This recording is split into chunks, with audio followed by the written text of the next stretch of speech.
بعد تصدر اسم اللاعب المغربي حكيم زياش الترند بسبب تألقه في كأس العالم وقيادته لمنتخب بلاده للفوز على كندا والتأهل لدور 16، بدأ الكثير من الناس بالبحث حول زوجته الحقيقية. حكيم زياش ارتبط بفتاة شديدة الجمال اسمها آجا ناري، والتي خطفت الأنظار إليها بسبب جمالها الفتان، وهي صانعة محتوى على منصات التواصل الاجتماعي، ولديها الكثير من المتابعين عبر مواقعها في التواصل الاجتماعي.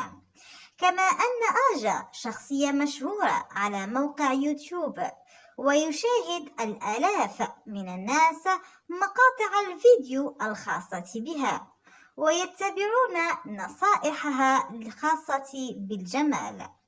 وفاز المغرب 2-1 على كندا الخميس في المرحلة الثالثة من مباريات المجموعة السادسة ضمن كأس العالم فيفا قطر 2022 ليضمن التأهل كمتصدر. وافتتح حكيم زياش مهاجم المنتخب المغربي ونادي تشيلسي الإنجليزي التسجيل مبكرا، مستفيدا من خطأ الحارس برجان قبل أن يضيف يوسف النصيري الهدف الثاني بعد تمريرة رائعة من أشرف حكيمي.